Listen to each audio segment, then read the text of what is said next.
दोस्तों, मेरे चैनल को जरूर सब्सक्राइब करें। आपका बहुत बहुत धन्यवाद। एक समय की बात है, लक्ष्मीपुर के जंगल में बहुत से पशु पक्षी रहा करते थे। उसके बीच रंगीला नाम का एक बड़ा ही नेक हिरण भी रहता था। वह बहुत ही मेहनती, मिलनसार और परोपकारी था। वह अपने मन, कर्म और वचन से सबका ख्याल रखता था। किसी का स्वास्थ्य खराब होने पर वह हालचाल लेने के साथ साथ उसके उपचार की भी व्यवस्था करता था।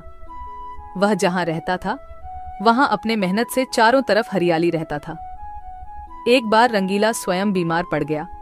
उसे ऐसा बुखार चढ़ा कि उतरने का नाम ही नहीं ले रहा था।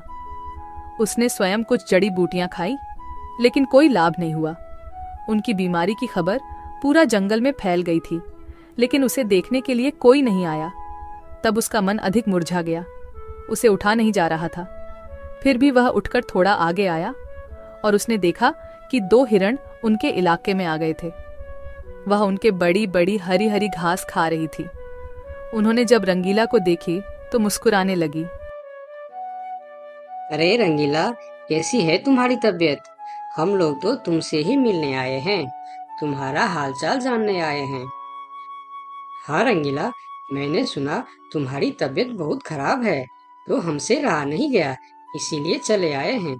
अब बताओ, कैसी तबीयत है तुम्हारी? तबीयत में कुछ सुधार नहीं आया है, अब कोई दूसरी दवा लेनी पड़ेगी। हाँ हाँ, अच्छी दवा लेना और अपनी ख्याल रखना। अब तुम आराम करो, हम चलते हैं।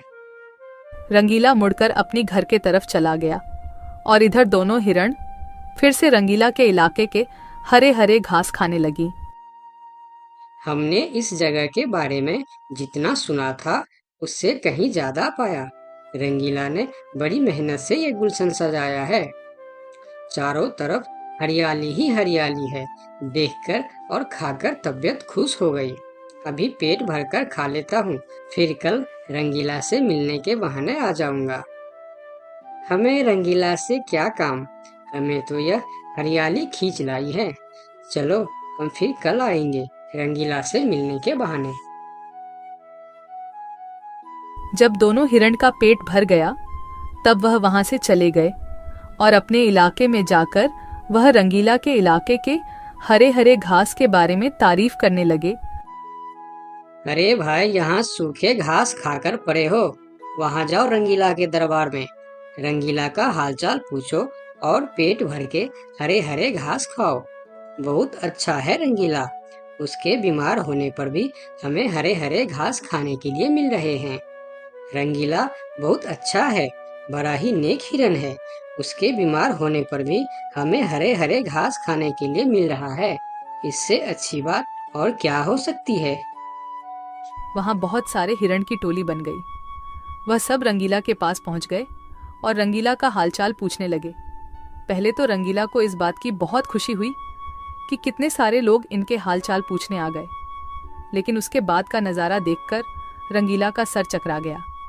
सारे हिरण उनके इलाके के घास खाने में जुट गए थे। कुछ हिरण तो फल भी खा रहे थे। उनके पास सर उठाकर इधर उधर देखने की भी फुर्सत नहीं थी। रंगीला बेचारा मन ही मन सोचने लगा कि यह लोग मेरे पास 2 घड़ी भी नहीं रुके और घास खाने में जुट गए। अगर यही हाल रहा तो मेरे इलाके के सभी घास खत्म हो जाएंगे, मेरे खाने के लिए भी कुछ नहीं बचेगा।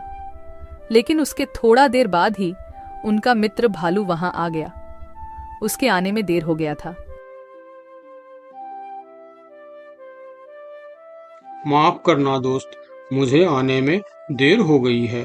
तुम्हारे लिए औषधि लाने बहुत दूर चला गया था। औषधि तो मिल गई, लेकिन आने में थोड़ी देर हो गई। ये जड़ी बूटी तुम जल्दी खा लो और जल्दी से ठीक हो जाओ मेरे दोस्त। रंगीला ने वह औषधि खाई और कुछ देर बाद ही उसे आराम मिलने लगा। उसका दोस्त भालू उनके साथ ही रुका रहा और 2 दिन के बाद रंगीला का तबीयत ठीक हो गई।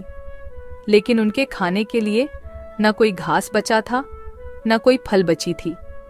उनकी सारी मेहनत पर पानी फिर गया था। वह बहुत उदास हो गया। दोस्त रंगीला, मैं जानता हूँ ये मतलब का संसार है। ज्यादातर यहाँ सब दोस्ती दिखावा का ही करते हैं। सब अपने फायदे की सोचता है। तुम चिंता मत करो, हम दोनों मिलकर यहाँ फिर से अपना गुलशन सजाएंगे, एक नई दुनिया बनाएंगे। इस कहानी से हमें यह सीख मिलती है कि मन में कपट रखने वाला मित्र शत्रु से भी ज्यादा खतरनाक होता है। दोस्तों, मेरे चैनल को जरूर सब्सक्राइब करें। आपका बहुत बहुत धन्यवाद। सरयू नदी के पास एक बहुत बड़ा जंगल था। उस जंगल में काफी सारी जानवर रहते थे जो प्यास लगने पर नदी में आकर पानी पीते थे। नदी के दूसरे किनारे पर एक और छोटा सा जंगल था जहां बहुत कम जानवर थी। एक दिन बड़ी जंगल का छोटा खरगोश सरयू नदी के पास आकर पानी पी रहा होता है। तभी नदी के दूसरी ओर खड़ा एक बाघ उसे देख रहा होता है। यह खरगोश आज मेरा भोजन बन सकता है। वैसे भी मेरे जंगल में अब शिकार करने लायक जानवर बचा भी नहीं है। क्यों न मैं नदी के उस पार वाले जंगल में जाकर शिकार करूं। और वैसे भी वह जंगल बहुत बड़ा है और वहां का शेर भी मूर्ख और शाकाहारी है। पता नहीं ऐसे शेर मर क्यों नहीं जाते। बाघ खरगोश को देखकर शिकार करने की सोचता है और शिकार करने की लालच में नदी के दूसरी ओर चला जाता है। अपनी ओर बाघ को आता देख खरगोश वहां से भागने लगता है, पर तभी बाघ उसे आवाज देकर रोक लेता है। अरे खरगोश, मुझे देखकर कहाँ भाग रहे हो? तसल्ली से पानी पी लो भाई। मैं तो बस तुमसे बात करने आ रहा था। क्या तुम सच बोल रहे हो? हाँ, मुझे तुम्हारे जंगल का शेर सिंह के बारे में बात करना है। मैंने सुना है कि वह तुम्हारा बहुत चिंता करता रहता है। खरगोश समझ चुका था कि बाघ उसे अपनी बातों में फुसलाने की कोशिश कर रहा है। इसीलिए खरगोश उसकी बातों का कोई जवाब नहीं देता और तुरंत वहां से भागने लगता है। परंतु खरगोश बाघ से तेज नहीं भाग पाता और बाघ उसका शिकार कर लेता है। यहाँ के जानवर बड़ी आसानी से शिकार हो जाते हैं, तो क्यों न मैं इसी जंगल में रहकर आसानी से शिकार किया करूं। बाघ अभी इसी जंगल में रहकर ही शिकार करता रहता है। इस तरह से जंगल में जानवर कम होने लगते हैं। एक दिन अरे लोमड़ी, मैंने सुना है कि तुम अपनी सहेली से मिलने के लिए दूसरे जंगल में जा रही हो। हाँ, लेकिन तुम्हें मेरी इतनी चिंता क्यों हो रही है? देखो लोमड़ी, तुमने सांप के अंडे के साथ जो हरकत की थी, जिसके लिए तुम्हें शेर सिंह ने सजा दी थी, इसके लिए तुम जंगल से भाग नहीं सकती। लेकिन मैं भाग नहीं रही हूँ। मैं तो अपनी सहेली से मिलने उस जंगल में जा रही हूँ। पर मुझे शक है कि तुम मौके देखकर भाग भी सकती हो, इसीलिए मैं तुम पर नजर रख रहा हूँ। देखो भैया, मैं शेर सिंह की हुक्म का पालन कर रही हूँ, लेकिन तुम अपना ड्यूटी ढंग से नहीं कर रहे हो। क्यों? तुमको क्यों लग रहा है कि मैं अपनी ड्यूटी ढंग से नहीं कर रहा हूँ? दरअसल इस वक्त तुम्हें जंगल में हमारी जानवर पर ध्यान रखनी चाहिए, क्योंकि हमारी जंगल की जानवर कम हो रहे हैं। सुना है जंगल में कोई शिकारी घुस आया है जो हमारे जानवरों का शिकार कर रहा है। लोमड़ी, तू चालाक है, ये मैं जानता हूँ, लेकिन मैं भी इतना बेवकूफ नहीं हूँ, ये तू जान ले। मैं तेरे बातों में नहीं आने वाला। याद रखना, अगर आज तुम मेरे बातों पर यकीन नहीं करोगे तो तुम भी किसी दिन कोई शिकारी जानवर का शिकार बन जाओगे। चाहे जो भी हो जाए, मैं तुम्हें यहाँ से जाने नहीं दूंगा। देखो, मेरा जाना बहुत जरूरी है। मैं 2-3 दिन में वापस आ जाऊंगी। मुझे जाने दो। ठीक है, मैं तुम्हें जाने दूंगा, लेकिन मेरा एक शर्त है। शर्त? कैसी शर्त? यही कि तुम्हें उस जंगल के थाने में जाकर रोज हाजिरी देनी होगी। मुझे मंजूर है। लोमड़ी को पता था कि जंगल से जानवर कम हो रहे हैं, इसीलिए वह हाथी की शर्त मानकर वहां से चली जाती है। वहीं दूसरी ओर हाथी जंगल की निगरानी करने लगता है। तब दिखता है कि जंगल से कुछ खरगोश गायब है। इस चिंता में कई खरगोश आपस में बात भी कर रहे होते। देखो भाइयों, हमें सावधान रहना होगा, क्योंकि जंगल से खरगोश गायब हो रहे हैं। हाँ, लेकिन इस बात का फरियाद हमें शेर सिंह को करनी चाहिए। तभी खरगोश की बात सुनकर हाथी उनके पास आता है। क्या हुआ है भाई? तुम सब आपस में क्या मीटिंग कर रहे हो? मुझे भी बताओ। हाथी भैया, तुम शेर सिंह के सेनापति हो, क्या तुम हमारी फरियाद राजा तक पहुंचा सकते हो? अरे भाई, तुम्हारी रक्षा करना ही मेरा ड्यूटी है। बताओ, तुम्हारी क्या शिकायत है? हाथी भैया, कुछ दिन से हमारे कई साथी गायब हो गए हैं। अगर तुम्हें अपनी जंगल की फिक्र है तो हमारी साथी खरगोश को ढूंढ के लेके आइए। क्या तुम्हें किसी पे शक है? हम सिर्फ इतना जानते हैं कि जो खरगोश गायब हुए हैं वह सब पानी पीने के लिए नदी के पास गए थे और तब से वापस नहीं आए हैं। और वह लोग गायब कितने दिन से हो रहे हैं? पिछले कई दिन से एक एक करके खरगोश गायब हो रहे हैं हाथी भैया। खरगोश की बात सुनकर अब हाथी को भी लोमड़ी की बात पर यकीन हो जाता है। लोमड़ी भी यही कह रही थी कि जंगल में कोई शिकारी आया है। हाथी वहाँ सोच ही रहा होता है कि तभी वहाँ 2 बकरी आती है। हे भगवान, अब क्या होगा? कौन बचाएगा हमें? अरे बकरियां, क्या हुआ है तुम्हें? क्यों रो रही हो? हाथी भैया, अच्छा ही हुआ जो आप हमें यहीं मिल गए। हम शेर सिंह के पास शिकायत करने जा रही थी। तुम भी शिकायत करना चाहती हो? हाँ, आखिर तुम लोगों का क्या तकलीफ है? हाथी भैया, कुछ दिन पहले कुछ खरगोश जंगल से गायब हुए थे और अब बकरियां भी गायब हो रहे हैं। लगता है कोई शिकारी हमारे जंगल में घुस आया। पूरा जंगल इसी बात से परेशान था कि आखिर उनका शिकार कर कौन रहा है।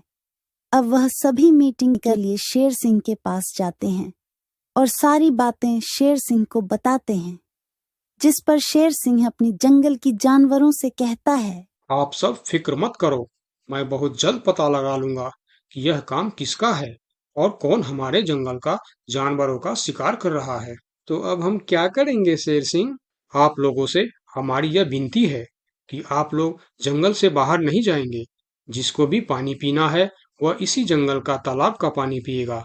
महाराज, आपका ये हुक्म हमें कब तक पालन करना होगा? एक बार बस मैं उस शिकारी को पकड़ लूं, उसके बाद आप लोग जंगल से बाहर जाकर भी पानी पी सकते हो। सभी जानवर शेर सिंह की बात मान जाता है और जंगल से बाहर जाना बंद कर देती है। 2 दिन बीत जाती है और जंगल से कोई भी जानवर गायब नहीं होता। उधर शिकार नहीं मिलने पर अब बाघ परेशान हो जाता है, क्योंकि 2 दिन से उसने कोई शिकार नहीं किया था।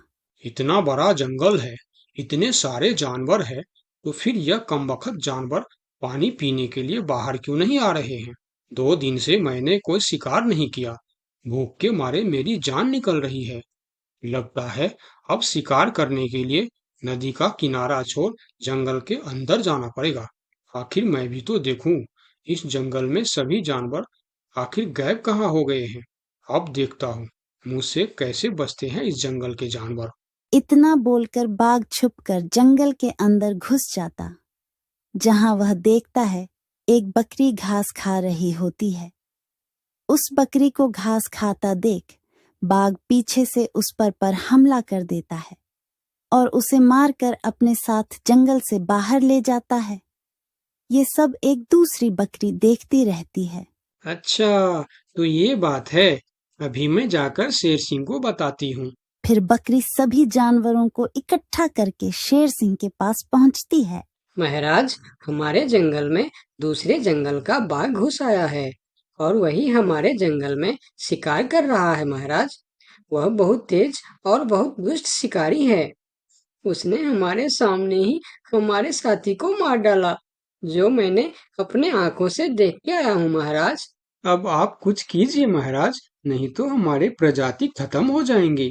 महाराज, अब कुछ करना ही पड़ेगा। अब आप कुछ कीजिए महाराज, नहीं तो हमारी प्रजाति खत्म हो जाएंगे। हाँ महाराज, अब कुछ करना ही पड़ेगा। सबकी बात सुनकर शेर थोड़ी देर सोचकर बोला, लोमड़ी कहाँ है? महाराज, वो नदी के उस पार वाले जंगल में गई है। शेर सिंह लोमड़ी के मदद से बाघ को पकड़ने का मन ही मन प्लान करके बोला, देखो, इस जंगल का जानवरों का रक्षा करना हमारा पहला कर्तव्य बनता है और मैं आप लोगों की रक्षा जरूर करूंगा। बस आप सबको मेरा साथ देना होगा। जैसे मैं बोलूंगा वैसे आप सबको करना होगा। हाँ, हम सब तैयार हैं महाराज। तो सुनो, आप लोगों में से कोई भी उस नदी के किनारे नहीं जाएगा। और जब वह शिकारी को शिकार नहीं मिलेगा तब वह जंगल के अंदर आने के लिए मजबूर हो जाएगा, और वो जब जंगल के अंदर आ जाएगा तब मैं जंगल के किसी एक जानवर को उसके सामने भेजूंगा। फिर जैसे ही वह मेरे भेजे हुए जानवर का शिकार करने जाएगा, हम सब उस पर हमला बोल देंगे। मतलब हम में से किसी एक को अपनी जान खतरे में डालनी होगी महाराज। हाँ, मगर मौत के मुंह में जाने के लिए कौन तैयार होगा महाराज, वह तुम्हें कल पता चल जाएगा। शेर सिंह अपने गुप्तचरों द्वारा लोमड़ी को संदेश भिजवाकर उसे वापस बुलाता है। आपने मुझे इतनी रात में यहाँ क्यों बुलाया महाराज? लोमड़ी, मैं तुम्हारी सजा माफ करना चाहता हूँ, मगर तुम्हें मेरा एक काम करना होगा। सजा से छुटकारा पाने के लिए मैं कुछ भी करने के लिए तैयार हूँ महाराज। ठीक है, तो सुनो। लोमड़ी की हाँ करती ही शेर सिंह ने बाघ को पकड़ने का प्लान उसे बता दिया। महाराज, जब बाघ मेरा शिकार करने आएगा तब आप मुझे टाइम पर आकर बचा तो लेंगे ना? मैं शेर हूँ, कोई नेता नहीं जो वचन देकर मुकर जाऊंगा। तुम निश्चिंत रहो, तुम्हें कुछ भी नहीं होगा। अगले दिन प्लान के अनुसार लोमड़ी नदी के किनारे जाता है। शिकार को आता देखकर बाघ खुश हो जाता है। वाह, आज मुझे पेट भरकर खाना मिलेगा। शिकार के नजदीक आते ही मैं उसे मार दूंगा। लोमड़ी डरते डरते नदी के किनारे पहुंच जाता है। हे भगवान, टाइम पर शेर सिंह को भेज देना। कैसी हो लोमड़ी? मैं ठीक हूँ बाघ भाई। अभी तो तुम ठीक हो, लेकिन थोड़ी देर बाद ठीक नहीं रहोगे।